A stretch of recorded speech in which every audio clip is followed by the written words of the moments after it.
Hello guys, मैं स्वीटी आप सबका न्यू व्लॉग में स्वागत करती हूँ। कैसे हो आप सब? आई होप आप सब अच्छे होंगे। मेरा नाश्ते का काम हो गया है। मैंने नाश्ते में क्या बनाया और कैसे कैसे किया वो भी मैं बताऊंगी। और बच्चों के आज छुट्टी है क्योंकि सैटरडे है, आज सैटरडे का दिन है और मैंने क्या खाने में बनाया वो भी आपके साथ शेयर करूँगी।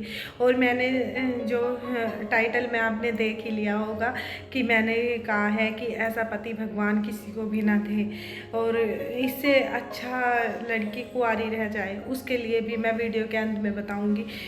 अपना थोड़ा रूटीन शेयर करने के बाद बताऊंगी कि मैं किसके बारे में बता रही हूँ और कौन है वो पति। आज सुबह से ही बारिश हो गई थी। पहले तेज आंधी सी चली, हवा चली और उसके बाद बारिश स्टार्ट हो गई। और अब का आप देखोगे तो अब धूप छा गई है सारे में।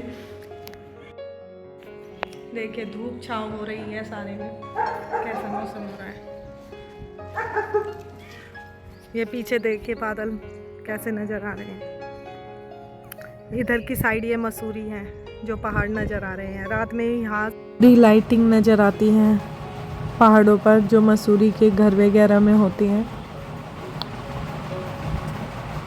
मुझे यहाँ पर बैठकर वीडियो बनाना या बात करना अच्छा लगता है, लेकिन यहाँ पे इन भीड़ ने कब्जा किया हुआ है। 3-4 छत्ते लगे हुए हैं, इसलिए ऊपर नहीं आ पाती। रास्ते में हमने आज बनाए थे मूली के पराठे। और ये मूली के पराठे के लिए पहले मैंने कस लिया है और कसने के बाद इसका पानी अच्छी तरीके से निचोड़ भी दिया है। और अब इसमें मैंने मसाला ऐड कर लिया है। 1 स्पून धनिया पाउडर, हाफ से भी कम मिर्च पाउडर और हाफ स्पून नमक पाउडर। ये अच्छे से मिक्स करके अब पेड़ी बना ली है मैंने आटे की। और इसमें मैं थोड़ा सा बेलने के बाद भर लूँगी इसे आसानी से। ये मूली के पराठे बहुत ही टेस्टी लगते हैं। कल हमने साग बनाया था तो मूलियाँ बच गई थी।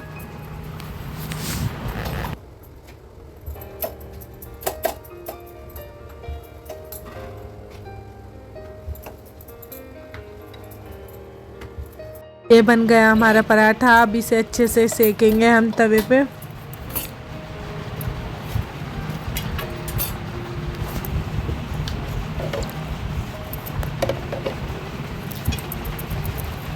और जब ये सीख जाए, इस पे घी तेल अपने अकॉर्डिंग जो आपको पसंद हो वो लगा सकते हैं आप।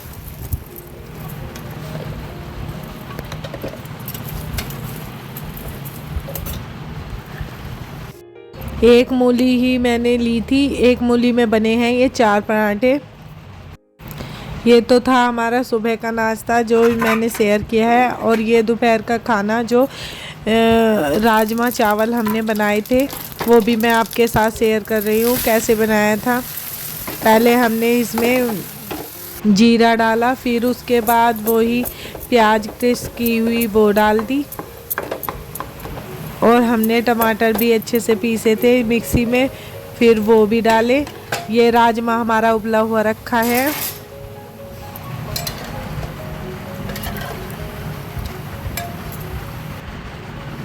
ये टमाटर हमारे, अब हम टमाटर डालेंगे इसे में और इसे भी अच्छे से चला लेंगे, थोड़ा सा पकने देंगे।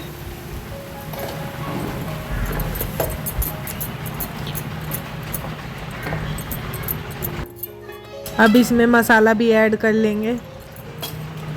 2 स्पून धनिया पाउडर, 2 स्पून ही डालेंगे हल्दी पाउडर, हाफ स्पून डालेंगे इसमें मिर्च पाउडर और 2 स्पून डालेंगे इसमें नमक पाउडर। नमक उबालने में भी डाला हुआ था, इसलिए कब ही डालेंगे। इसे अच्छे से चला लेंगे जब तक तेल छोड़ता है, तब तक ये मसाला अच्छे से भून लेंगे।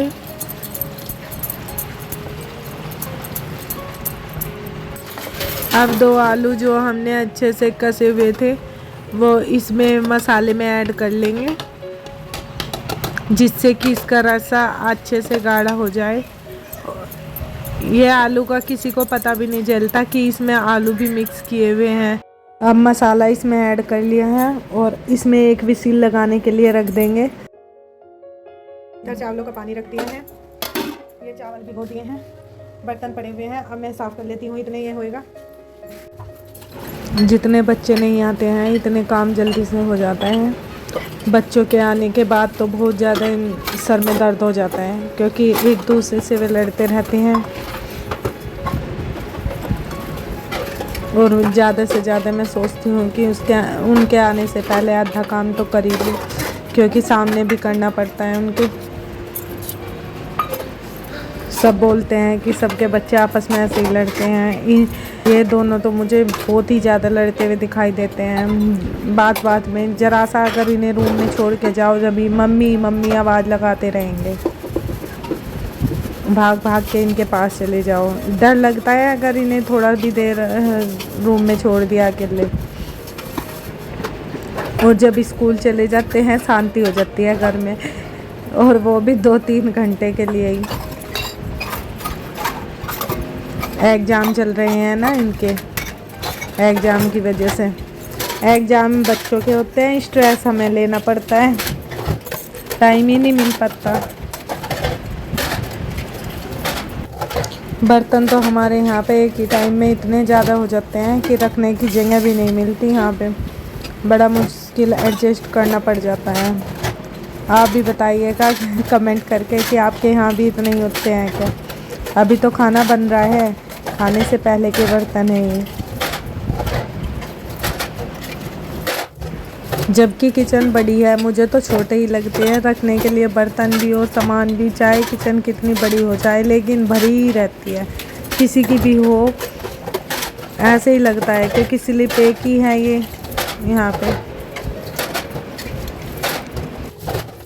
बर्तन मैंने सारे रख दिए हैं और ये बन गए हमारे चावल भी। इसमें से निकाल लिए थे चावल, और ये देखिए कितना अच्छा राजमे का कलर आ गया है। राजमा भी रेडी हो गया है। और रायते के लिए ये जीरा कर रही हूँ मैं तवे में, और इसे अच्छे से भून के फिर रायते में डाल देंगे। बूंदी का रायता बनाया है। आटा बन गया है, अब रोटियां सेकनी रह रही है बस। ये सैलेड मम्मी जी ने काटी है। किचन का काम मैंने फिनिश कर दिया है। अब आ गई हूँ मैं ऊपर, और फिर मैं अब बच्चों को खिला के सुला दूँगी। उससे पहले मैं वीडियो का एंड करने आई हूँ और बताने आई हूँ आपको कि मैं किसके बारे में बात कर रही थी। शताब्दी दीदी को तो आप सब जानते ही होंगे। रिशा सदी नाम से उनका, रिशु शताब्दी नाम से उनका चैनल है, और उनके हस्बैंड हैं। उन्होंने उन्हें प्रेगनेंसी के 7वें महीने में ही छोड़ दिया था। इतना प्यार होते हुए भी उन्हें ना घर खुद ही छोड़ के आए थे उनके मायके, और बोला था कि तुम रह लो, और फिर हमेशा के लिए छोड़ दिया था। क्योंकि शादी के बाद उनके हस्बैंड की गवर्नमेंट जॉब लग गई थी, और गवर्नमेंट जॉब लगते ही उनकी नीयत बदल गई थी। जब उनकी शादी हुई थी तब गवर्नमेंट जॉब नहीं लगी हुई थी उनके हस्बैंड की, और गवर्नमेंट जॉब इनकी शादी होने के बाद लगी, और गवर्नमेंट जॉब लगते ही उनकी नीयत बदल गई। वे एक गवर्नमेंट जॉब वाली लड़की से ही, जो 35 साल की हैं, उनसे शादी करने के लिए शताब्दी दीदी को उनके घर छोड़ आए, और कहने लगे कि अगर तू मुझे सच्चा प्यार करती है तो डिवोर्स साइन कर दी। लेकिन शताब्दी दीदी ने वो डिवोर्स साइन नहीं किया, और अकेले ही बच्ची को जन्म दिया। बच्ची के जन्म पे भी उसका हस्बैंड नहीं आया, और उसके बाद जब जन्म हो गया, अब फिर 2-3 साल की उनकी बेटी हो गई है, उसके बाद भी मिलने नहीं आया। तो दीदी ने खर्चे के लिए जब वो डाली एप्लीकेशन, तो उसने बोल दिया कि ये मेरी वाइफ ही नहीं है, और दूसरा ये तीसरा पर्सन है, ये थर्ड पार्टी है, और अपनी वाइफ को ही थर्ड पार्टी बता रहे हैं। अब वो जो शताब्दी दीदी हैं, वे दिल्ली में जाके उनके ऑफिस में जो जहाँ पे जॉब करती हैं वहाँ पे एप्लीकेशन दी है उन्होंने, और वहाँ पे बताया है उन्हें, और भी उसके बारे में राज पता चले हैं कि उनका हस्बैंड कैसा है। और एक बात और बताऊँ कि जिस बेटी के जन्म पे नहीं आया, जिसे होने से पहले छोड़ दिया, और जिसे देखने नहीं आया उनका हस्बैंड, उसने उस बेटी पर हक जताते हुए बोला है कि मेरी बेटी को ये व्यूज़ के लिए अपनी वीडियो में ऐड करती है, और रिपोर्ट कर दी। उनका इतना बड़ा चैनल था, वो डिलीट लगा दिया। अब जो दूसरा चैनल है और इस शताब्दी नाम से उनका, तो उस पे भी उन्हें ये बैन लगा रखा है, अभी केस कर रखा है। वैसे शताब्दी दीदी ने जीतेगी तो दीदी ही, लेकिन उन्होंने केस किया हुआ है कि मेरी लड़की को ये दिखाए ना। उन्होंने चैनल है उसमें वे अपनी बेटी को भी नहीं दिखा सकती, क्योंकि उनके हस्बैंड ने रिपोर्ट की हुई है। मतलब जिसने कोई बाप का फ़र्ज़ नहीं अदा किया, जो पति का फ़र्ज़ नहीं देता, कुछ खर्चा पानी नहीं देता, वो रिपोर्ट कैसे कर सकता है, ये समझ नहीं आता। चलो एक बात, और दूसरी बात, उन्होंने अभी एक वीडियो में डाला था, कसम दे के डाला था कि मेरी लड़की को मैं राधा बना रही हूँ, इस पर रिपोर्ट मत करना। लेकिन उस वीडियो पे भी रिपोर्ट कर दी उनके हस्बैंड ने। तो कौन नहीं चाहेगा कि भगवान ऐसा पति किसी दुश्मन को भी ना दे।